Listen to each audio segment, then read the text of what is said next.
Hello বন্ধুরা, আপনাদের সবাইকে স্বাগতম। আসামের প্রাণের মানুষ, আমাদের প্রিয় গায়ক জুবিন গার্গের মৃত্যু যেন কেউ মেনে নিতে পারছে না।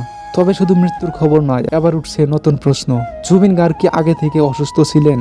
যদি তাই হয়, তাহলে কেন তিনি স্কুবা ডাইভিং করতে গেলেন? তার পাশে যারা ছিলেন তারা কি যথেষ্ট সতর্ক ছিলেন, নাকি নিয়তই টানে শেষ হলো জুবিনদার জীবনযাত্রা? 52 বছর বয়সে জুবিন গার্গ ছিলেন ভারতের সঙ্গীত জগতের এক অন্যান্য নাম। কিন্তু সিঙ্গাপুর ভ্রমণের সময় স্কুবা ডাইভিং করতে গিয়ে ঘটে যায় এক মর্মান্তিক দুর্ঘটনা। জানা যাচ্ছে এই জুবিন কিছুদিন ধরে শারীরিকভাবে দুর্বল ছিলেন।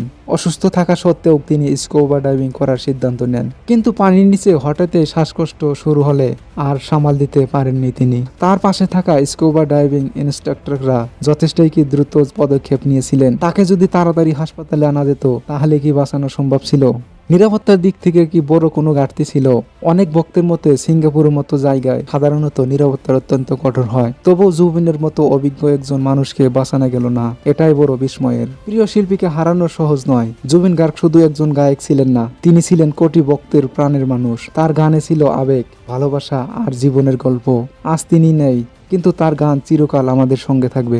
জুবিন ভক্তদের এই ক্ষতি কোনোদিন পূরণ করা যাবে না। তবে জুবিনদার গান শুনলেই মনে হবে তিনি আমাদের মাঝেই আছেন। তার সুর, তার কণ্ঠ, তার গান কখনো মরবে না। আজ আমরা একজন শিল্পীকে হারাইনি, আমরা হারিয়েছি একজন জীবন্ত কিংবদন্তিকে। বিদায় জুবিন গার্গ, তোমার গান, তোমার কণ্ঠ, তোমার সুর আমাদের হৃদয়ে চিরকাল বেঁচে থাকবে। তুমি চলে গেলে কিন্তু অমর হয়ে রইল সঙ্গীতের প্রতিটি স্পন্দনে।